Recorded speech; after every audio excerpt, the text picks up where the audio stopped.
I mentioned before the podcast that Beyonce is actually building a hemp farm because Legend. I don't know what she's gonna call the CBD if she already has a name for it, but I thought Queen CBD, like make the B bigger, Queen B, Queen CBD, maybe have something along those lines.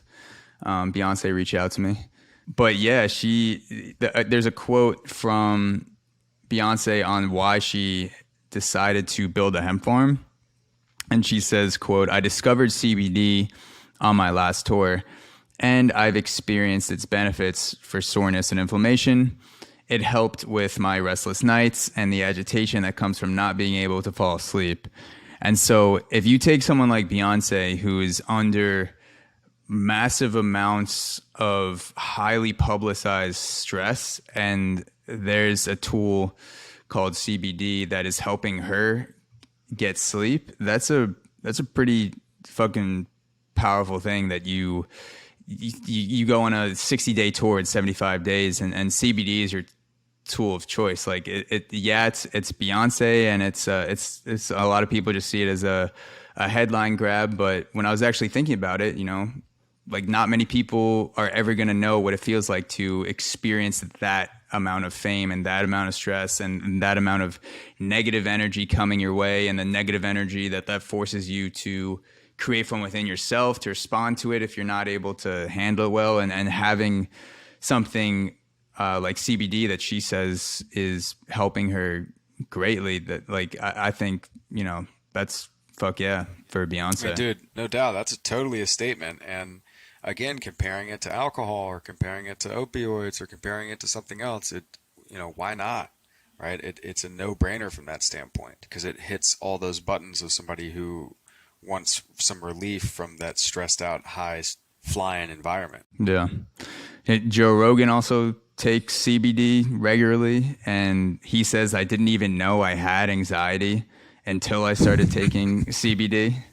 That's great. And I knew I had anxiety for sure before I tried CBD, but I get what he's saying when you're living in a state for so long and then you get out of that state for a little bit and you realize that is not the only way. I don't have to be actively anxious, for 12 hours out of my waking day. There are things that I can do like CBD or working out hard as fuck, meditation, to bring myself into that more relaxed, alert state than the monkey mind alert state.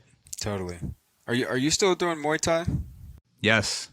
Oh, yeah. You savage. You could totally kick my ass now. Up until a while back, I thought I might have a chance, and now I know. I mean, we could always play around, We could have a. Dude, I've learned my lesson so many times on that. Hey, man, let's spar. Like, nah, fuck you. No, I'm not doing that. I'm not getting my ass kicked. In a fun, productive, tagging hands manner. I know how that goes. Well, I will say that the sparring sessions that I've done most recently, I've gotten into this routine of going harder to the abdomen and the legs, and then just showing the opening when it's there, touching, sometimes it'll be harder than not to the face, to the head. But I do really like the sparring sessions where you're with someone that you're comfortable with.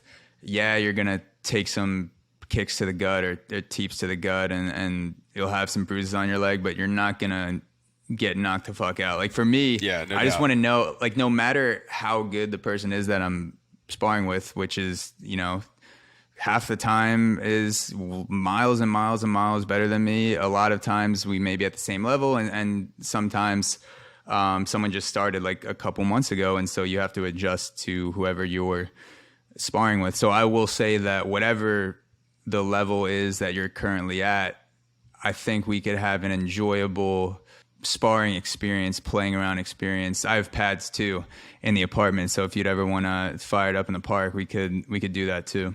I keep them in my car because one day I'm gonna get back on the train. So if it wasn't pre-race, we might be doing it next week. We'll see.